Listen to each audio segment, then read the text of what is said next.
Diego Maradona কে ছিলেন? এটা খুব হালকা প্রশ্ন মনে হলো আপনার কাছে যে ডিয়েগো ম্যারাডোনা কে ছিলেন। এই 2025 সালে সেই প্রশ্নের কোনো অর্থ হয়? হয়, হয় ভাই, খুব অর্থ হয়।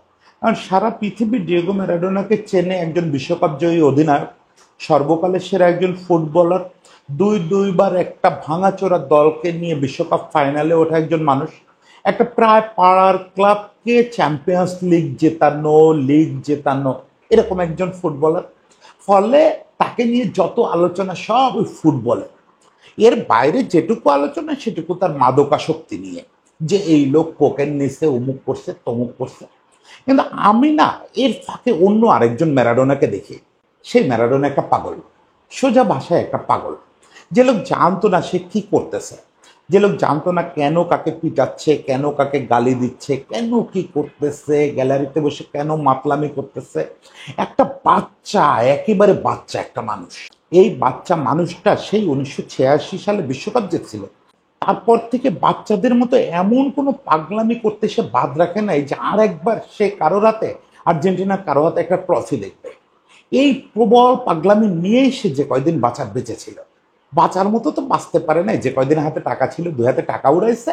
যখন টাকা ছিল না ফকিরের মতো জীবনযাপন করছে, এর ওর কাছ থেকে চেয়ে দিন কাটাইছে। সেই লোকটা দেখেন, মানে আমি একটা জিনিস বিশ্বাস করি যে একটা পাগল মানুষ, এই লোকটার না সবচেয়ে বেশি অধিকার আছে যে মানুষের আবেগের কাছে জায়গা করে নেওয়া। কিন্তু দেখেন আজকে খবরে দেখতেছি, নিউজ পেপারগুলো উল্টালেই দেখতেছি যে সেই ম্যারাডোনার কি করুণ একটা মৃত্যু হলো। ম্যারাডোনার চিকিৎসায় অবহেলার দায়ে 7 জন চিকিৎসকের বিপক্ষে মামলা চলতেছে। তার প্রথম দিন শুনানিতে যিনি পোস্টমর্টেম করছিলেন, ওই ফরেন্সিক বিশেষজ্ঞ সাক্ষ্য দিয়েছেন। সেখানে উনি বলছেন যে অবর্ণনীয় একটা যন্ত্রণা নিয়ে ম্যারাডোনার শেষটা শেষ হয়েছে। 1 মাস বা কমপক্ষে 10 দিন ধরে বুকে, পেটে, পিঠে সব জায়গায় অবর্ণনীয় একটা যন্ত্রণা নিয়ে মারা গেছে এই লোকটা। কেউ খেয়াল করে নাই যে কিভাবে যন্ত্রণা নিয়ে আস্তে আস্তে মারা যাচ্ছে। একদিকে তার উত্তরসূরিরা সেই অপূর্ণ স্বপ্নের দিকে ছুটতেছে, আর কদিন পরেই তারা টানা 4টা ট্রফি জিতে ফেলবে, টানা 4টা মেজর ট্রফি জিতে ফেলবে। আর সেই সময় এই লোকটা নিজের বাড়িতে বানানো হাসপাতালে খুব ব্যথা যন্ত্রণাময় একটা করুণ মৃত্যুর দিকে আগায় যাচ্ছে। এই ম্যারাডোনা, এই পাগল ম্যারাডোনা, এই কিচ্ছু না পাওয়া ম্যারাডোনা, একটু মায়া দয়া না পাওয়া ম্যারাডোনাকে নিয়ে আজকে একটু কথা বলবো। দেখেন আমার কাছে করে শুরু থেকে এই লোকটারে একটা খেপা লোক মনে হয়। শুধু খেপা বললে ঠিক বোঝা যায় না, খেপা তার নামের আগে বিশেষণ অনেকেই বসাছে। কিন্তু আমি এর মধ্যে দেখি আরো একটু অন্যরকম, যে চাইল্ডিশ। একবার বুকের মধ্যে একটা বাচ্চা বসে আছে, পাগলা বাচ্চা। তাও স্বাভাবিক, আজকাল আমরা যেরকম চশমা পরা গুটু গুটু বাচ্চা দেখি ওরকম না, একেবারে পাগলা একটা বাচ্চা, যা মন চায় তাই করবো। ওকে, আমার সঙ্গে এই বলছে, আমি খেলবো না। এই যে খেলবো না একটা অ্যাটিটিউড, এটা নিয়ে সে বড় হয়েছে। দেখেন বার্সেলোনা তারা কিনে নিল সর্বকালের সবচেয়ে বেশি ট্রান্সফার ফি দিয়ে। ওই সময় সেটা ওয়ার্ল্ড রেকর্ড।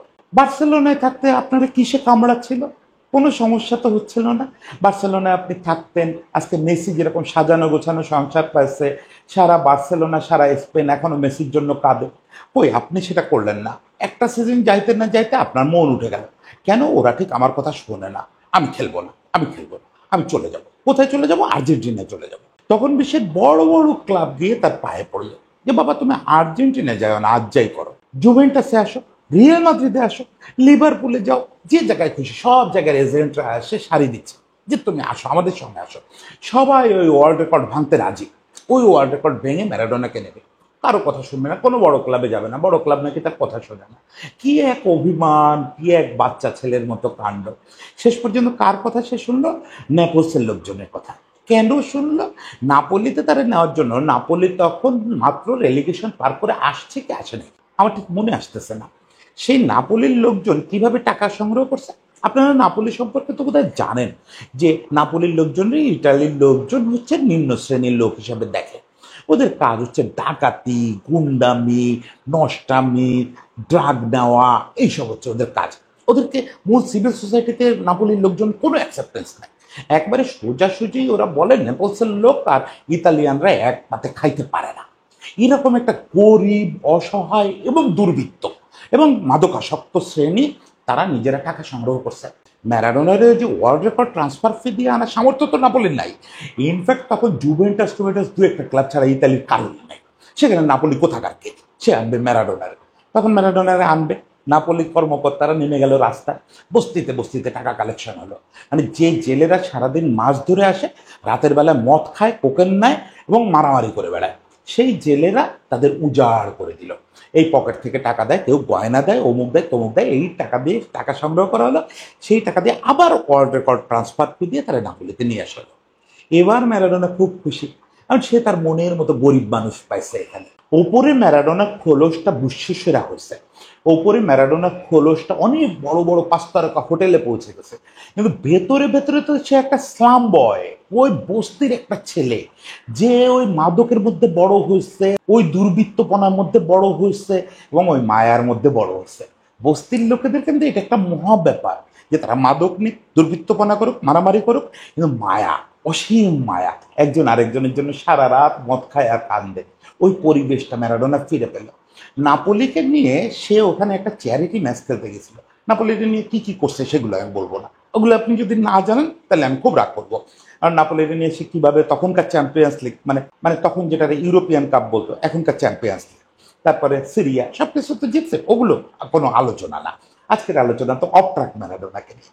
তো একবার নাপোলি দলটাকে নিয়ে সে একটা চ্যারিটি খেলতে যাবে ইসলামগুলোর ওখানে। এখন নাপোলির ম্যানেজমেন্ট যত যাই হোক, তারাও তো সুটকোট করা বড্ড লোক, যত ইসলামের টাকায় চলুক, ইসলামের মধ্যে তারকাদের নিয়ে যেতে রাজি না।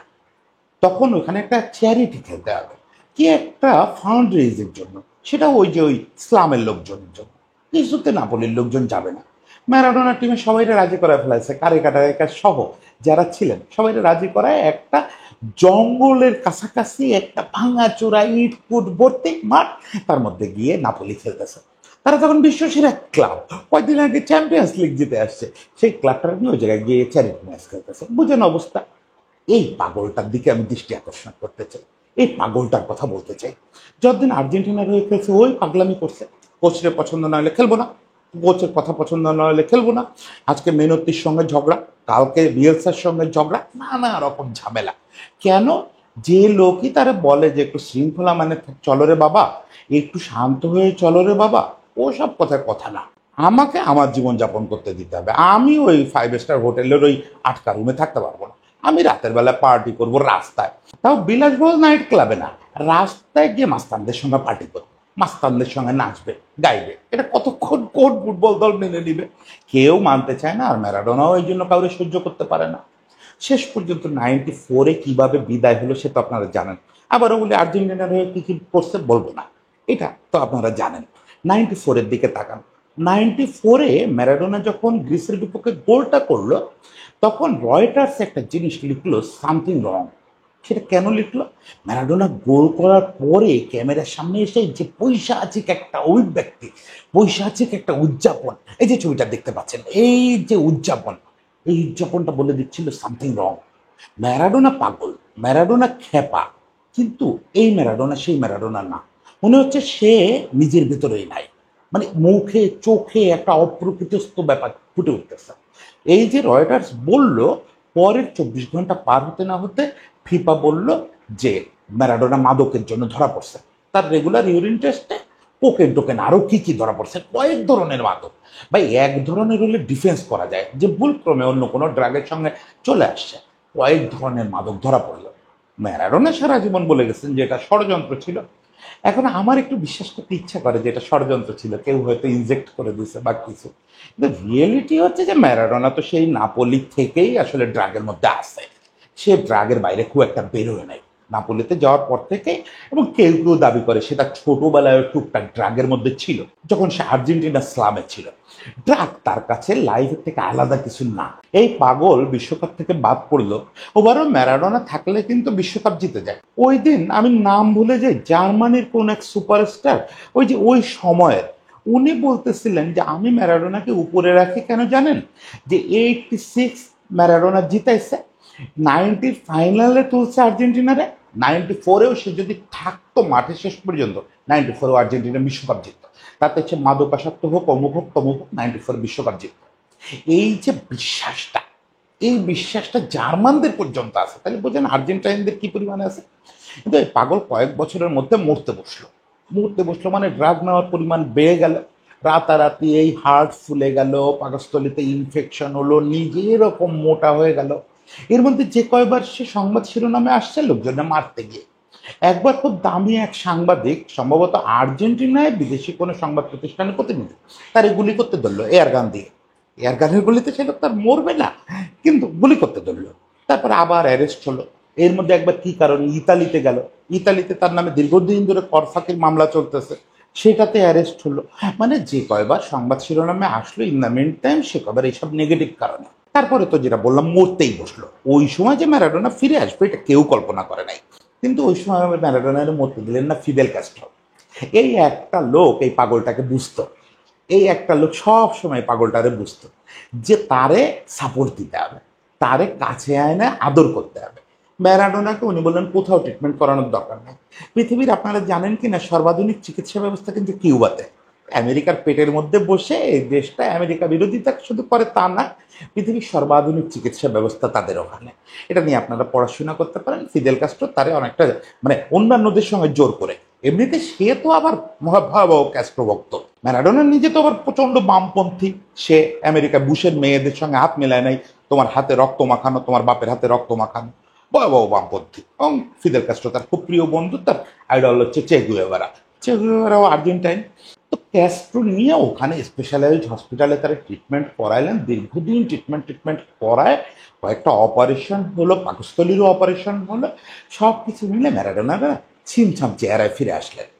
এই ছিমছাম চেহারার ম্যারাডোনা 2002 থেকে 2008-9 তারে আমরা রেগুলার দেখতাম আর্জেন্টিনার খেলা হলেই গ্যালারিতে, আর্জেন্টিনার খেলা হলেই যে গ্যালারিতে, হাতে একটা আর্জেন্টিনার জার্সি, পরায় একটা আর্জেন্টিনার জার্সি, এই জার্সি উড়াচ্ছে পাগলের মতো। পাশে দুই একটা সেকালের বন্ধু, ফ্যামিলির লোকজন, দু একটা দেহরক্ষী এই নিয়ে জার্সি উড়াচ্ছে, এই ছিল তার কাজ। শুধু তো জার্সি উড়াতো না, সময় দুই হাতে টাকাও উড়াতো। মানে টাকা তো 2-3 দফা উড়ায় শেষ হয়েছে। ওই যে যখন ট্রিটমেন্টের জন্য ফিদেল কাস্ট্রো নিয়ে গেলেন তখনও কিন্তু সে দেউলিয়া, তার মানে এক পেগ মদ কিনে খাওয়ার পয়সা নাই, এরকম একটা অবস্থা। আবার যখন ওখান থেকে ফিদেল কাস্ট্রোর হাত থেকে ছাড়া পেল, কিউবা থেকে চলে আসলো, এসে এই মাঠে মাঠে ঘুরে বেড়ায়, বিভিন্ন টক শোতে যায়, কিছু টাকা পয়সা কামায় ফেলছে। এর মধ্যে খুব বড় একটা কোন স্পন্সরের সঙ্গে কাজও করলো, সেই স্পন্সর তাকে সাপোর্ট টাপোর্ট দিল, বিরাট টাকার মালিক হলো। আর টাকার মালিক মানে আমাদের নজরুল ইসলাম আর কি, একেবারে নজরুল ইসলাম। টাকা দুইটা হাইছে কি এই রিক্সাওয়ালার জন্য, ওই অমুকের জন্য, তমুকের জন্য উড়ায় দিয়ে উনি শেষ, একদম পথের ফকির। এই পথের ফকির অবস্থা থেকে তোলার জন্য কিন্তু পেলেও তাকে সাপোর্ট দিয়েছেন। কিরকম সাপোর্ট দিয়েছেন? একটা টেলিভিশন তারা অফার দিলে যে আপনি একটা অনুষ্ঠান করেন, ফুটবল বিষয়ক অনুষ্ঠান, সেখানে বড় বড় ফুটবল স্টাররা গেস্ট হয়ে আসবেন, আপনি যতদূর রিচ করতে পারেন আমরা আপনাকে বিপুল টাকা দিব। রাজি হলো সে। আর সে অনুষ্ঠান কিন্তু দীর্ঘদিন চালাইতে পারে নাই, শুধুমাত্র ওই খামখেয়ালির কারণে। তার এই অনুষ্ঠানে ডিজাইন করার জন্য, তার এই হোস্টিংসে সাপোর্ট দেওয়ার জন্য ব্যাকগ্রাউন্ডে কাজ করতো গয়কচিয়া। গয়কচিয়ার কথা মনে আছে না? ওই সেই ম্যারাডোনার দলের কিপার, মানে আমাদের এমির মতোই পাগল ছিলেন। এমির আগ পর্যন্ত অনেকেই যারে গ্রেটেস্ট পেনাল্টি সেভার বলতো, গয়কচিয়া ম্যারাডোনাকে বিহাইন্ড দ্য সিন এইসব জন্য অনেক সাপোর্ট দিয়েছেন।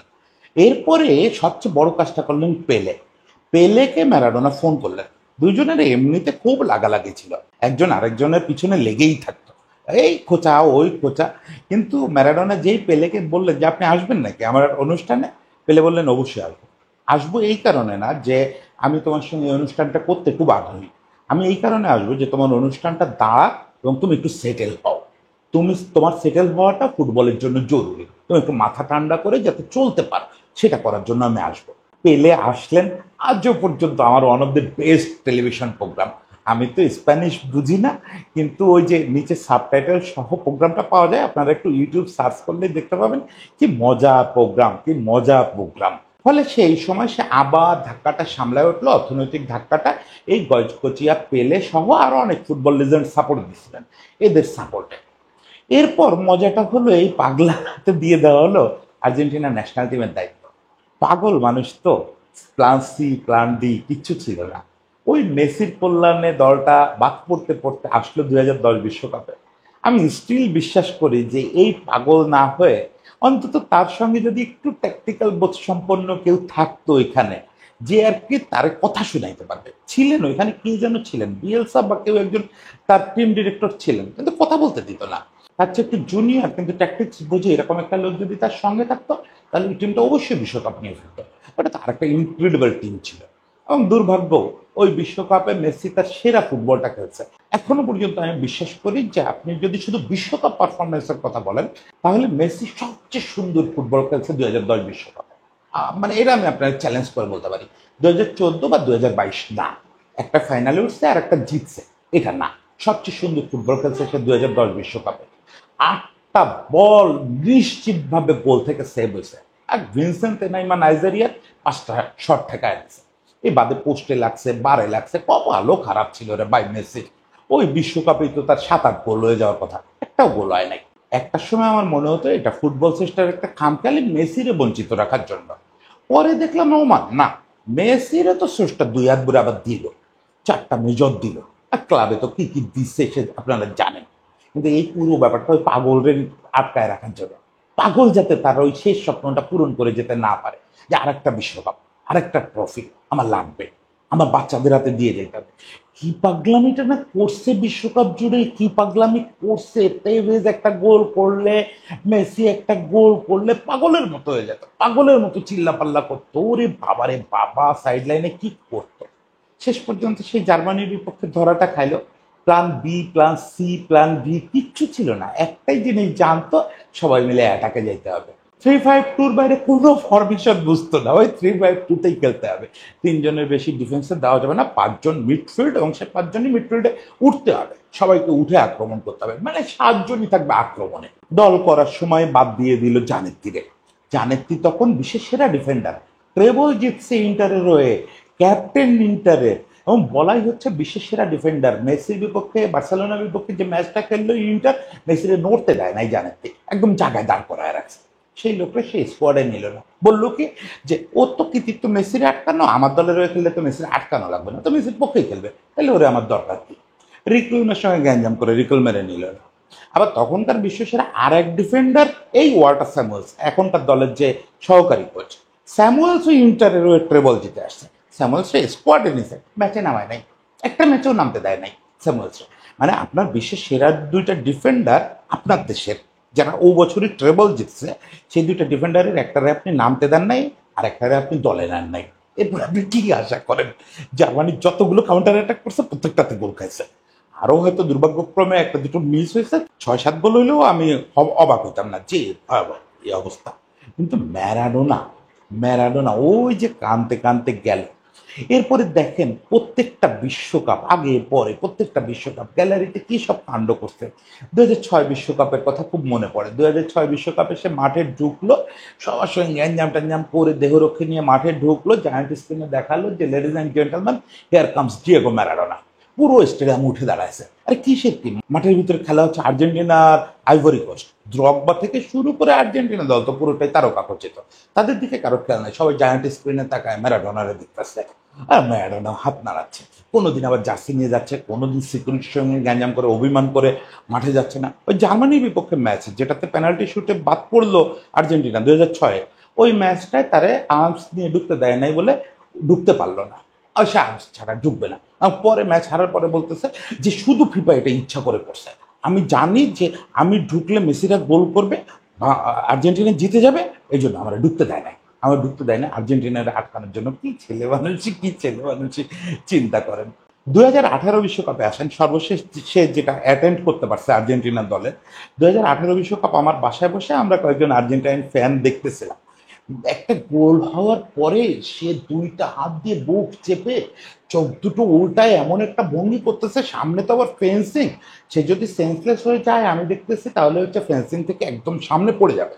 এবং আমার প্রধান চিন্তা, আমি যে নাইম রে বলতেছিলাম যে নাইম ভাই, ম্যারাডোনা না আজকে হার্ট অ্যাটাক করে, আর তার হার্টের অবস্থা তো জানি যে সে কতকাল ধরে হার্টের প্রবলেমে ভুগতেছে। আমি না পুরো ম্যাচটা আর্জেন্টিনা হারছে, আর্জেন্টিনা বাদ পড়ে গেছে, এইগুলা নিয়ে অত বেশি ওরিড ছিলাম না। আমার পুরো একটা সময় টেনশন ছিল যে এই পাগলা আজকে মরে যাবে, এই পাগলা আজকে কোন সময় মরে যাবে, কখন যে বেরোয় গেছে, কখন খেলা শেষ হয়েছে, সব কিছু তার আমার মন মতো ব্রডকাস্টাররা দেখাবে না। আমি বুঝতে পারি না যে কোন সময় বেরোয় গেছে, দেখতেও পাই না, খুব চেষ্টা করছি। পরে নিউজে দেখলাম নিরাপদে পৌঁছাইছে, বাড়ি পৌঁছাইছে।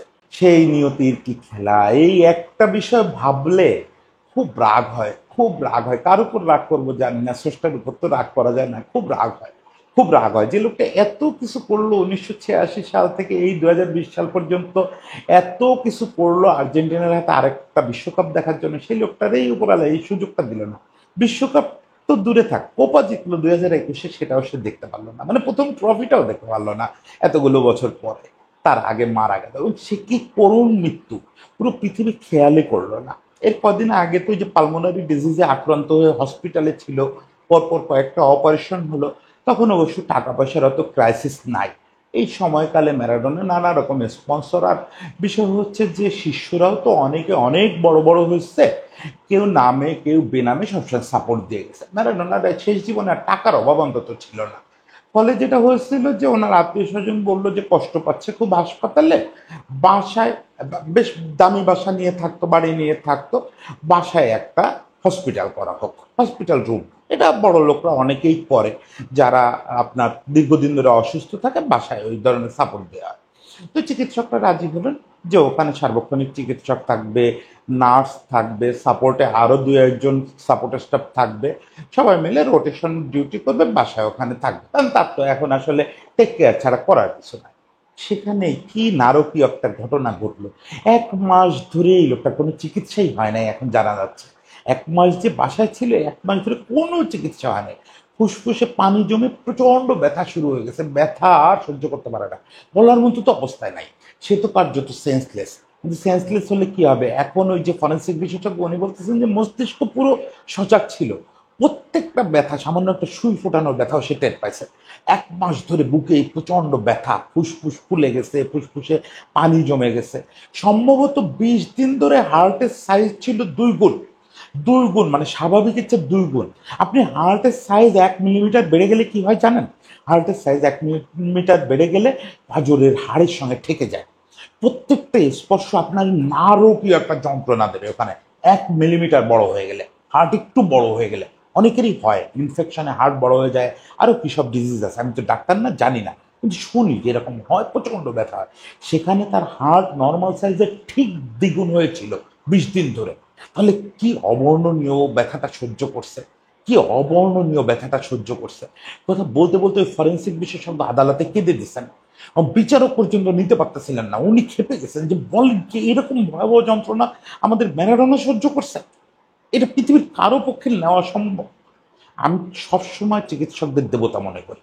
এখানে তো শুধু চিকিৎসক না, যারা দায়িত্বে ছিলেন তার মধ্যে অন্যান্য প্রফেশনের লোকজন ছিলেন। কিন্তু এটা কি, বাদ দেন ম্যারাডোনা, বাদ দেন তার এই খেপামি, বাদ দেন তার এই পৃথিবীর আচ্ছন্ন করে রাখার ক্ষমতা। একটা মানুষ তো, একটা মানুষ সেই রকম আজাব পেয়ে মরবে, সেরকম আজাব পেয়ে মরবে। আমি জানি না এর শেষ পর্যন্ত বিচার কি হবে। প্রথম আলোতে দেখলাম যে বলা হচ্ছে যে কমপক্ষে আগামী জুলাই মাস পর্যন্ত শতাধিক লোকের সাক্ষ্য নেওয়া হবে, 7 জন অভিযুক্ত। আমি চাই অন্তত তাদের দৃষ্টান্তমূলক শাস্তি হোক, দৃষ্টান্তমূলক শাস্তি হোক। ভবিষ্যতে যে কোনো মানুষ, ম্যারাডোনা তো দূরে থাক, আমার খেপা পাগল ম্যারাডোনা দূরে থাক, যে কোনো মানুষকে যেন এই কষ্ট দিয়ে কেউ না মারে। আরে তোর যদি রাগই থাকে, মাথায় একটা বন্দুক থেকে গুলি করে দেয়, তাও ভালো।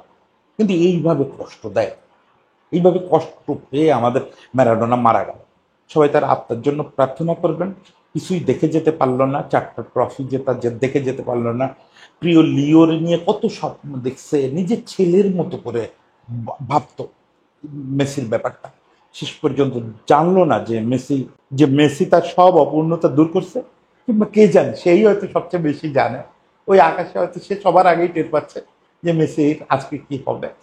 তো ম্যারাডোনার আত্মার জন্য প্রার্থনা করবেন, বিদেহী আত্মার জন্য, যেন ওই জগতে তার জীবনটা সুখের হয়, একটু শান্তির হয়, একটু স্বস্তিতে থাকে, যেন মাথাটা যেন শান্ত থাকে। সবাই ভালো থাকবেন, সবার জন্য প্রার্থনা।